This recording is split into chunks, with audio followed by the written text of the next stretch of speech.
மோடிஜி கவர்மெண்ட்டை வீழ்த்துறதுக்காக வெளிநாடுகள்ல இருந்து கிட்டத்தட்ட 100 கோடி. மோடிஜியை கொல்லுவேன்னு சொல்லியே இந்த நேரத்தில் மட்டும் அண்ணாமலை என்ன போய் அந்த காங்கிரஸ் ஜனதா பார்ட்டிக்கு ஆதரவாக ஒரு ஸ்பீச் கொடுத்தாருன்னு சொன்னா அப்படி அள்ளிடலாம். வணக்கம். டெல்லியில் ஒரு மிகப்பெரிய போராட்டம் நடந்திருக்கு கடந்த சில தினங்களாகவே. அதுக்கப்புறமா அது வயலண்ட் ப்ரொட்டஸ்டாக மாறிச்சு. போலீஸ் தடியடியாக நடந்துச்சு. அந்த மாதிரி ஒரு மிகப்பெரிய ஒரு விஷயம் டெல்லியில் நடந்துட்டு இருக்கு. அதில் காக்ரோச் ஜனதா பார்ட்டி அப்படின்னு இருக்கிற அது பார்ட்டியும் கிடையாது, அப்படின்ற ஒரு அமைப்பு தான் அது கொஞ்சம் தலைமை தாங்கி பண்ணிட்டு இருக்காங்க.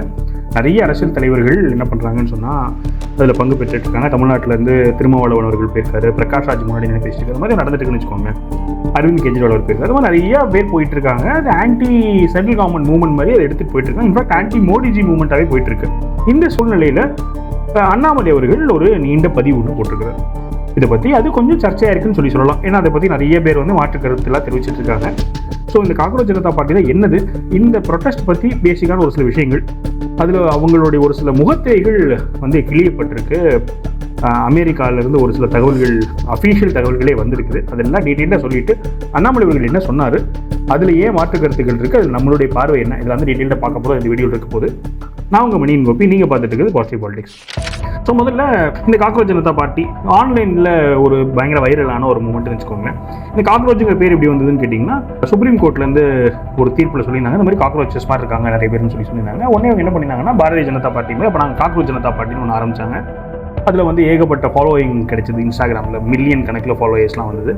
அப்புறம் எல்லாரும் இது ஒரு ஜென்சி மூவ்மெண்ட், இந்தியாவில் ஒரு ஜென்சி மூவ்மெண்ட் வேணும்னு நிறைய பேர் எதிர்பார்த்துட்டே இருந்தாங்க. அதாவது ஆன்டி இந்தியா பீப்புள், நம்ம நாட்டை துண்டாக்கணும்னு நினைக்கிற நிறைய பேர் என்ன பண்ணிட்டு இருந்தாங்கன்னா, நேபாளில், ஸ்ரீலங்காவில், பங்களாதேஷில் எல்லாம் பயங்கரமாக இந்த மாதிரிலாம் கலவரங்கள்லாம் நடக்குது இல்லை, அது ஜென்சிலாம் சேர்ந்து பண்ணுறாங்க. அது மாதிரி நம்ம நாட்டில் பண்ணணும்னு ரொம்ப துடிச்சிட்டு இருந்தாங்க. அதுவும் இந்த காக்ரோச் ஜனதா பார்ட்டி மூலமாக அவங்க ட்ரை பண்ணி பார்க்குறாங்கன்னு வச்சுக்கோங்க. இதுதான் பேசிக்கு. ஸோ நம்மளோட நிலைப்பாடு என்னென்னு கேட்டிங்கன்னா, இவங்க டெஃபினட்டாக ஒரு ஆன்டி இந்தியா மூமெண்ட்டு தான். வெளிநாட்டிலேருந்து இவங்களுக்கு பயங்கரமான கை இருக்குது, வெளிநாட்டோட ஹேண்ட்ஸ் இருக்குது.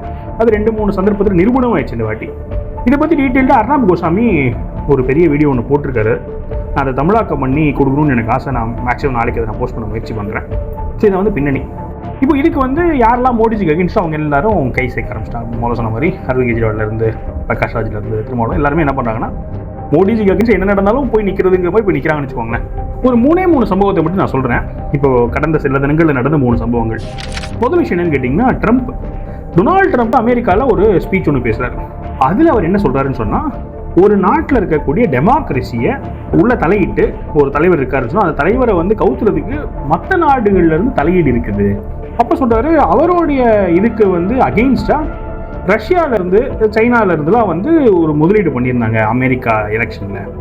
அதே போல் இந்தியன் கவர்மெண்ட்டில் இந்தியாவில் நடந்த எலெக்ஷன்ஸ்லையுமே கிட்டத்தட்ட $21 மில்லியன் 100 கோடிக்கு மேலே ஸ்பெண்ட் பண்ணி ஓட்டர் டர்னட்டுக்காக பயன்படுத்தப்பட்டுச்சு. அதுவும் யாருக்காகன்னு கேட்டிங்கன்னா, கவர்மெண்ட்டை கவுத்துறதுக்காக வேலை பண்ணாங்க அப்படின்னு சொல்லி ஒரு ஓப்பனாக சொல்லியிருக்காரு.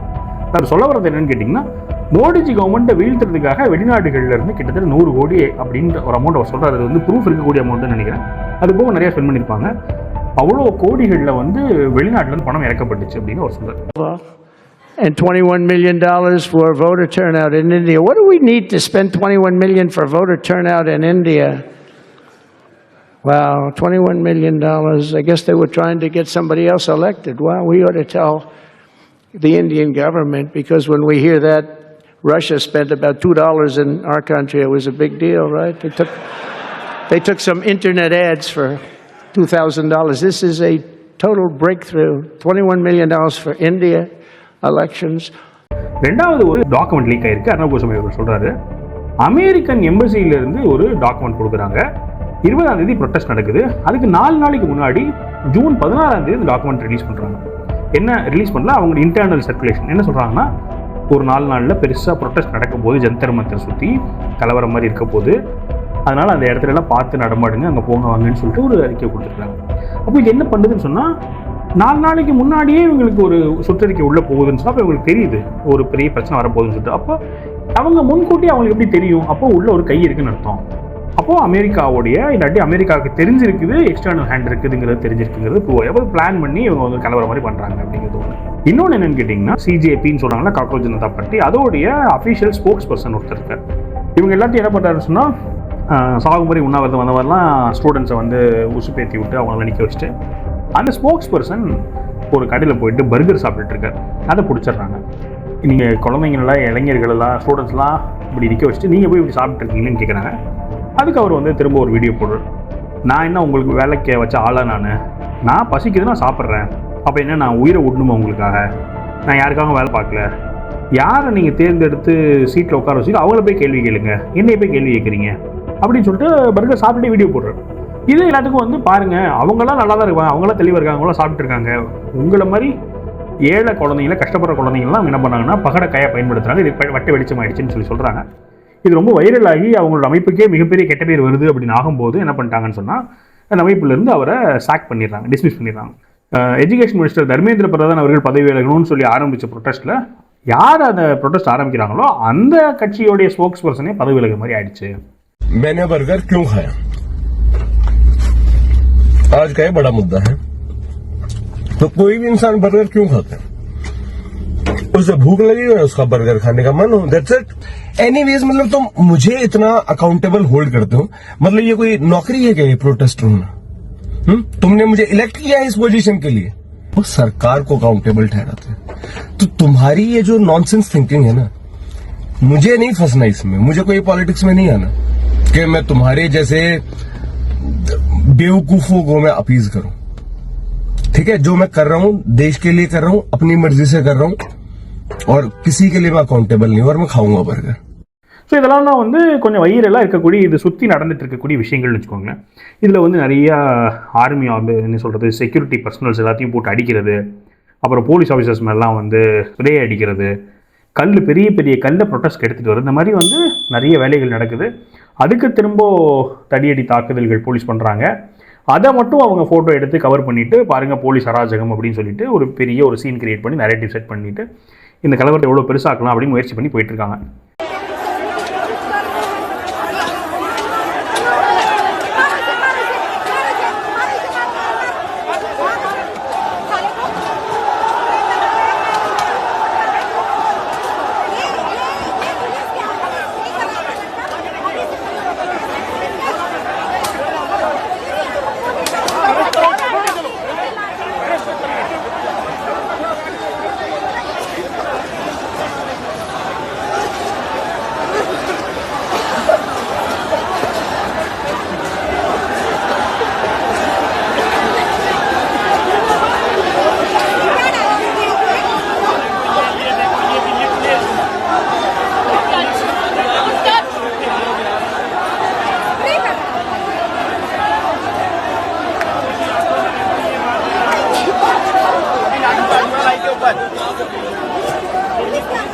இதெல்லாம் நடந்துட்டு இருக்காங்க. அவர் சோனம்ங்கிறவர் வந்து சாகுங்கிறதே உண்ணாவிரதம் இருந்துட்டு இருக்காரு. அவரை போய் இவங்க ஹாஸ்பிட்டல்லே பார்க்குறாங்க, இங்கே fasting நிறுத்துங்கிறாங்க.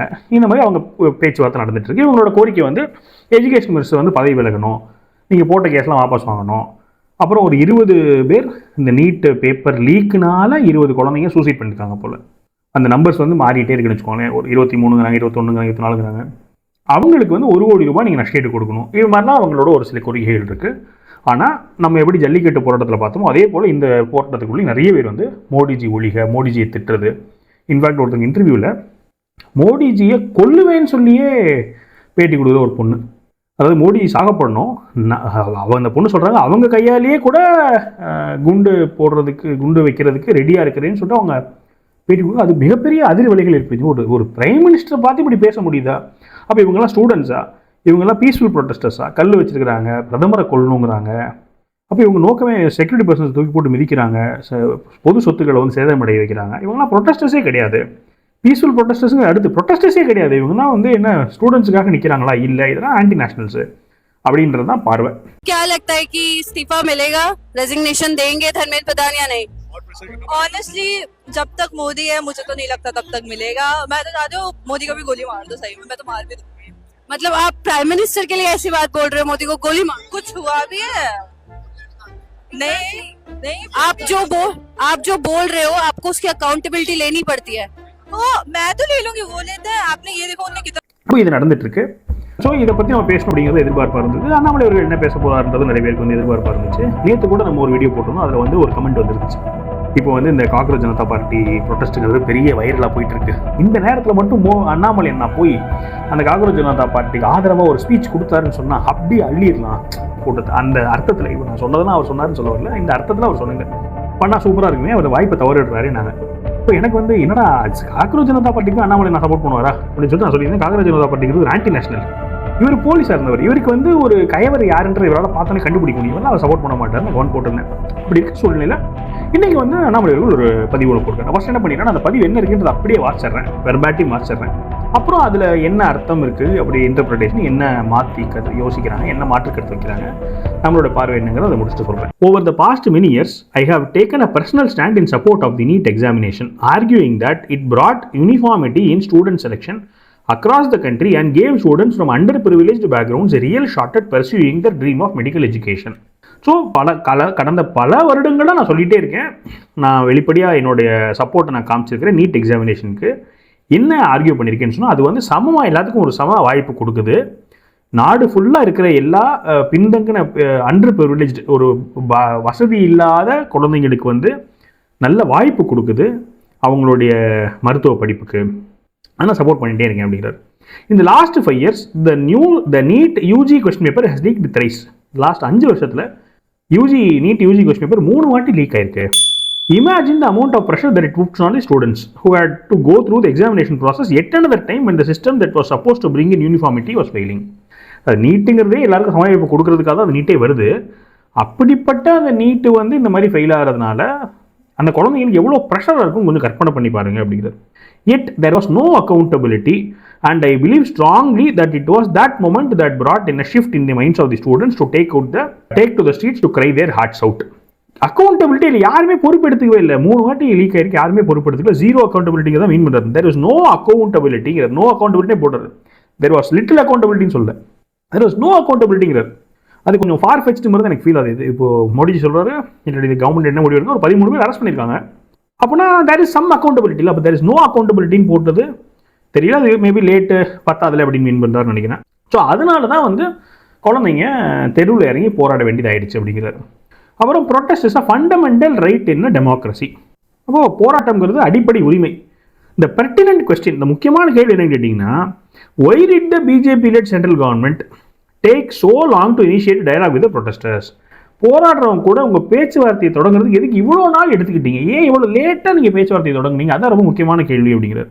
Y was meaningful engagement delayed until the protest had escalated to a flash point? What kept you waiting? இந்த போராட்டம் பெருசாக வெடிக்கிற வரைக்கும் ஏன் நீங்கள் பேச்சுவார்த்தை தொடங்கலை? ஒரு அர்த்தமுள்ள நல்ல பேச்சுவார்த்தையை முன்னாடி தொடங்கிருக்கலாமே, எதனால வெயிட் பண்ணிட்டே இருந்தீங்க? ஏன் இவ்வளோ பெருசாக வளர விட்டீங்க அப்படின்னு கேட்குறேன். The students and the people who are leading them also have a responsibility here. அடுத்து என்ன சொல்கிறாருன்னா, நிறைய இளைஞர்கள் மாணவர்கள் இந்த ப்ரொட்டஸ்ட் நடத்துறீங்க, உங்களுக்கும் ஒரு பொறுப்பு இருக்குது அப்படிங்கிறது. It is natural that when a protest stays on for weeks, people with vested interest will take the stage to air views that are either completely irrelevant to the initial demands of the protest or would try to completely hijack to serve their agenda. நீங்கள் புரிஞ்சுக்கணும், இது இயற்கை. என்ன இயற்கைனா, நீங்கள் ப்ரொட்டஸ்ட்டை வந்து போராட்டத்தை பல வாரங்கள் நீங்கள் கொண்டு போயிட்டே இருக்கும்போது, லாங்காக இருக்கும்போது பல பேர் வந்து அவங்களுடைய கருத்துக்களை, அதாவது இந்த ப்ரொட்டஸ்ட்டுக்கும் அவங்க கருத்து சம்மந்தமே இருக்காது, இருந்தாலும் அவங்க வந்து கருத்தை சொல்லிட்டு போயிடுவாங்க. சம்மந்தம் இல்லாமல் அவங்களுடைய நோக்கத்தெல்லாம் வந்து இதில் திணிப்பாங்க. உங்கள் போராட்டத்தையும் மொத்தமாக ஹைஜாக் பண்ணிடுவாங்க, அவங்களுடைய உள்நோக்கத்துக்காக ஹைஜாக் பண்ணிடுவாங்க. இதை நீங்கள் கவனமாக இருக்க வேண்டாமா, பொறுப்பாக இருக்க வேண்டாமான்னு அந்த ப்ரொட்டஸ்டர்ஸ் கிட்ட சொல்கிறார். If you remain silent and let these people with vested interest further their agenda, then you are deviating from your core objectives. Please do not let it happen அப்படிங்கிறார். என்ன சொல்கிறாருன்னா, நீங்கள் அமைதியாக இருந்தீங்கன்னு சொன்னால், இதை நீங்கள் பார்த்துக்கிட்டே இருந்தீங்கன்னு சொன்னால், இந்த தப்பான ஆட்கள்லாம் உங்களோட போராட்டத்தை மொத்தமாக எடுத்து அவங்களுடைய நோக்கத்துக்காக கொண்டு போயிடுவாங்க. உங்களோட நிஜ நோக்கம் நிறைவேறாது. அது ரொம்ப டேஞ்சரஸாக போய் உணிஞ்சிடும். அதை கவனமாக இருங்க, அதை நடக்க விடாதீங்க அப்படிங்கிறது. அப்புறம் கடைசி சொல்கிறேன், I urge the central government, BJP led central government to engage in meaningful dialogue, uphold transparency, take swift appropriate action to address the concerns at hand. அவர் சொல்கிறாரு, இந்த மாதிரி நான் பிஜேபி கிட்ட திரும்ப நான் வலியுறுத்துறேன். என்ன வலியுறுத்துறேன்னு சொன்னால், நல்லபடியாக பேசுங்க, ஒரு மீனிங்ஃபுல் டயலாக் கொண்டு வாங்க, டிரான்ஸ்பரண்ட்டாக டிஸ்கஸ் பண்ணுங்கள், சீக்கிரமாக அந்த வேலையை முடிங்க. The strength of any nation lies in the confidence its youth place it in institutions. எந்த ஒரு நாட்டோடைய ஜனநாயக நாடாக இருந்தாலும் சரி, இளைஞர்களுக்கு அமைப்புகள் மேலே நம்பிக்கை சீர்குலையக்கூடாது. If our students lose faith in the fairness and credibility of our education system, we are jeopardizing the future of our nation. கல்வி நிறுவனங்கள் மேலே, அதோடைய சிஸ்டம் மேலே இளைஞர்களுக்கு, மாணவர்களுக்கு நம்பிக்கை இல்லாமல் போயிடுச்சுன்னா நம்ம எதிர்காலத்துக்கே பயங்கர டேஞ்சர் அப்படின்னு சொல்லிட்டு முடிச்சிடறது. ஸோ இது வந்து நிறைய பேருக்கு ஒரு அதிர்ச்சி. என்ன ஒரு ப்ரொட்டஸ்டர்ஸோடைய பக்கம் நிற்கிற மாதிரி தெரியுதே, என்ன ஒரு மோடிஜி கேள்வி கேட்குறாரு, அதாவது சென்ட்ரல் கவர்மெண்ட்டை கேள்வி கேட்குறாரு, பிஜேபி கவர்மெண்ட்டை கேள்வி கேட்குறாரு. அவங்க எவ்வளோ மோசமானவங்க நான் முதல்ல சொன்னேன். அதாவது முன்னாடியே தெரிஞ்சிருக்குது, பெரிய பெரிய கல் கொண்டு வராங்க, செக்யூரிட்டி பர்சன்ஸ் தூக்கி போட்டு மிதிக்க, அந்த வீடியோ நான் காமிக்கிறேன். மோடிஜி கொள்ளணும்னு பேசிகிட்டு இருக்காங்க, இவ்வளோ நடந்துட்டு இருக்கு. அப்போ வந்து எப்படி நீங்கள் வந்து அதை பற்றி பேசணும்ல, அந்த மாதிரிலாம் இருக்கேன்னு சொல்லிட்டு நிறைய பேருக்கு வருத்தம் வருது. எனக்கு 2 விஷயம் இருக்குது. ஒன்று, அவர் காங்கிரஸ் ஜனதா பார்ட்டிங்கிற பேர் யூஸ் பண்ணல. நாளைக்கு ஒரு வேளை அவர் அந்த பேர் யூஸ் பண்ணி அந்த பார்ட்டி நல்ல பார்ட்டி, அது அந்த மூவ்மெண்ட் நல்ல மூவ்மெண்ட்டு அப்படிங்கிறதா சொன்னார்னா எனக்கு மாற்று கருத்து இருக்குன்னா அப்போ நான் அதை சொல்கிறேன். இன்றைக்கி இந்த வீட்டில் ஒரு காங்கிரஸ் ஜனதா பார்ட்டியை பற்றி சொல்லலை. அதனால் நான் என்ன புரிஞ்சுட்டு இருக்கேன்னா, காங்கிரஸ் ஜனதா பார்ட்டிங்கிறதே வந்து ஹைஜாக் பண்ணதான் எடுத்துக்கலாம். அவங்க தான் முன்னெடுத்து நடத்துகிறாங்க, அவங்க தான் வந்து டாக்கே பண்ணுறாங்க, கவர்மெண்ட் கூட வந்து பேசுகிறதே காங்கிரஸ் ஜனதா பார்ட்டி வந்து ரெப்ரஸன்டேட்டிவ் தான் போய் பேசுகிறாரு. அதனால் கொஞ்சம் கான்ட்ரடிக்டாக தான் இருக்குது. ஆனால் அல்டிமேட்லி எனக்கு என்ன புரியுதுன்னு சொன்னால், இப்போ இது வந்து தப்பாக நடந்திருக்கு, இது நம்ம நாட்டுக்கு நல்லது இல்லை. இப்படி நல்ல இல்லாமல் நடந்ததுக்கு அவங்க வில்லங்கன்னு வச்சுப்போமே, ஒரு தப்பான ஆட்கள் சேர்ந்து என்ன பண்ணுறாங்கன்னா, இந்த மாதிரி நாடு மேலே ஒரு கெட்ட பேர் கொண்டு வராங்க. இதுக்கு 2-3 காரணங்கள் வர சொல்கிறாங்க. என்னென்னா, ஒன்று பார்லிமெண்ட் நடக்கிறதா பார்த்து பண்ணுறாங்க. ஒன்று, இன்னொன்று FCRA இருக்குது, அதாவது ஃபாரின் கான்ட்ரிபியூஷன் ரெகுலேஷன்ஸ் ஆக்ட்னு சொல்லிட்டு, அதாவது வெளிநாடுகள்லேருந்து இங்கே இருக்கிற NGOக்கு பணம் வர்றது போது தப்பாக பயன்படுத்துறதுனால அதில் ஒரு சில மாற்றங்கள். அது மாதிரி தனியாக டீட்டெயிலாக ஒரு வீடியோ போடுறேன். அதை வந்து எல்லாத்துக்கும் வருத்தம், வெளிநாட்டிலேருந்து பணத்தை தடுக்கிறாரு, அப்போது வெளிநாட்டில் நம்மளுக்கு ஃபண்டிங் வராது, அதை தடுக்கிறாரு, அதுக்கு அகெயின்ஸ்டாக நம்மளோட போராட்டத்தை காமிக்கிறதுக்கு இதை பண்ணுறாங்க அப்படின்னு ஒரு பார்வை இருக்குது. இப்படி எல்லா பார்வைகள் இருக்கட்டும், எல்லா பார்வைகள் இருந்தாலுமே நம்மளுக்கு இப்போது வந்து ஒரு பின்னடைவு, நம்மளுக்கு நாட்டுக்கு பிஜேபிக்கு பின்னடைவு. அப்போ இந்த பின்னடைவுக்கு யார் காரணம்? வில்லங்க காரணம், கெட்டவங்க காரணம், அதாவது ஆன்டி நேஷனல்ஸ் காரணம். நாடு நல்லா இருக்கணும்னு நினைக்காதவங்க, நாடுக்கு கெட்ட பேர் வரும்னு நினைக்கிறவங்க, இங்கே அமைதியை சீர்குலைக்கணும்னு நினைக்கிறவங்க, அரசாங்கத்தை கவுத்தணும்னு நினைக்கிறவங்க, இவங்க எல்லாரும் காரணம். இதுவும் புரிஞ்சுக்கிறேன் நான். அப்போ இவங்க வந்து வெற்றி அடைகிறதுக்கு யார் காரணம்? அப்போ நம்மளுடைய செயல்பாடு, நம்மளுடைய எதிர்வினை பத்தலைன்னு தானே அர்த்தம். அப்போ அந்த பத்தாமல் இருக்கிறதுக்கு யார் பொறுப்பு? நம்ம என்ன சொல்லிட முடியாதுன்னா, கெட்டவங்க வந்து ரொம்ப பவர்ஃபுல்லாக இருந்தாங்க, கெட்டவங்க ரொம்ப புத்திசாலியாக இருந்தாங்க, கெட்டவங்கெல்லாம் சேர்ந்து இது பண்ணிட்டாங்க, எல்லாத்தையும் வந்து பிரெயின் வாஷ் பண்ணிட்டாங்க, இப்படி நம்ம காரணம் சொல்லிகிட்டே இருக்க முடியாதுல்ல. எலெக்ஷனில் தோக்குறாங்கன்னு சொன்னால் எலெக்ஷனில் தோக்குறதுக்கு மக்கள் தான் காரணம் சொல்ல முடியாதுல்ல. அப்போ நம்ம சைடில் என்ன பண்ணணும் அப்படின்னு ஒன்று இருக்குல்ல. அதனால் டெஃபினட்டாக இந்த விஷயத்தை ஹேண்டில் பண்ணுறதுல இன்னும் கொஞ்சம் பெட்டராக இருந்திருக்கலாம் பிஜேபி கவர்மெண்ட்டுங்கிற பார்வை அண்ணாமலை எனக்கு இருக்குது, அது தெரிஞ்சுக்க முடியுது. அப்போ அது தப்பும் கிடையாதுன்னு நினைக்கிறேன். அதை அறிவிக்கிறது தப்பு கிடையாது. என்ன வந்து பெட்டராக ஹேண்டில் பண்ணியிருக்கலாம். இந்த ப்ரொடெஸ்ட் வந்து முன்னாடியே பேசியிருந்தால் ஒருவேளை இது இவ்வளோ பெருசாக வந்திருக்காமல் இருக்கலாமோ, இல்லை இவ்வளோ பெரிய ஆன்டி நேஷனல்ஸ்லாம் சேர்ந்து உள்ள அவங்க வாய்ஸ் கொடுக்க விடாமல் இருந்திருக்கலாமோ, இந்த மாதிரி சில கேள்விகள். அதனால் வந்து அது ஒரு பக்கம் ஏன் வந்து குற்றம் சாட்டுறாருங்கிறதுக்கான பதிலாக நான் பார்க்குறேன். 2வது, ப்ரொடெஸ்டர்ஸ்கிட்டே ஒரு அட்வைஸ் பண்ணுறாரு. நீங்கள் பாருங்கள், கண்டவங்களெல்லாம் உள்ளே விட்டீங்கன்னா அப்படி ஆகிடும், அவங்க உள்ளே விடும்போது நீங்கள் சைலண்ட்டாக இருக்காதீங்க, தடுத்து நிறுத்துங்க, கெட்ட பேர் ஆயிடாதீங்க அப்படின்னு அவங்களுக்கு ஒரு அட்வைஸ் கொடுக்குறது. அதுவும் எனக்கு வந்து பாசிட்டிவாக படுது. அப்புறம் ஆக்சுவலி நம்ம முதல்ல இருந்து பேசின மாதிரி ஒரு அரசியல் ஆரம்பிச்சிருக்கிறாரு. அவர் வந்து இன்னும் ஒரு மெஜாரிட்டியான க்ரௌடு அவர் பக்கம் இழுக்கணும்னு நினைக்கிறாரு. 3வது, நான் எனக்கும் இந்த பார்வை ஏன் இருக்குன்றது கேட்டிங்கன்னா, பெரிய போராட்டம் நடக்குது. அந்த போராட்டத்தில் இருக்கிற எல்லாருமே கெட்டவங்க அப்படின்னு சொல்ல முடியாது. அந்த போராட்டத்தில் வந்து அப்பாவி மக்கள் இருக்காங்க, அந்த அப்பாவிகளை தான் இவங்க எல்லாரும் ஏமாத்துறாங்க. இன்னொன்று பார்த்தீங்கன்னா, இப்போ விஜய் அவர்கள் ஆட்சிக்கு வரணும்னு முடிவு பண்ணி ஓட்டு போட்டாங்கன்னா, அந்த ஓட்டு போட்ட எல்லாருமே கெட்டவங்க கிடையாது, ஓட்டு போட்டவங்க எல்லாருமே முட்டாளும் கிடையாது. எல்லா கட்சியும், இன்ஃபேக்ட் விஜய் கூட போக வேண்டாம்னு வச்சுக்கோங்க. விஜய் வந்து ஒரு மாஸ் லீடர் ஆகிட்டாரு, 1.5 கோடி மக்கள் ஓட்டு போட்டாங்க. நான் டிஎம்கேயே சொல்லுவேன், இதுக்கு முன்னாடி நம்ம நிறைய தடவை இந்த சேனலில் சொல்லியிருக்கோம். டிஎம்கே சப்போர்ட் பண்ணுறவங்களும் நிறைய பேர் அப்பாவி மக்கள் இருக்காங்க. நிறைய பேர் நிஜமாலுமே டிஎம்கே ஓட்டு போட்டால் நாட்டுக்கு நல்லது நடக்கும் நம்புகிற மக்களே இருக்கிறாங்க. அப்போது அந்த மக்களை வந்து எப்படி நம்ம பக்கம் கொண்டு வருது?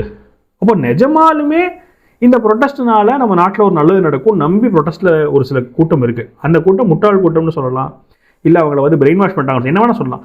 அந்த மக்களை எப்படி நம்ம கொண்டு வர்றது?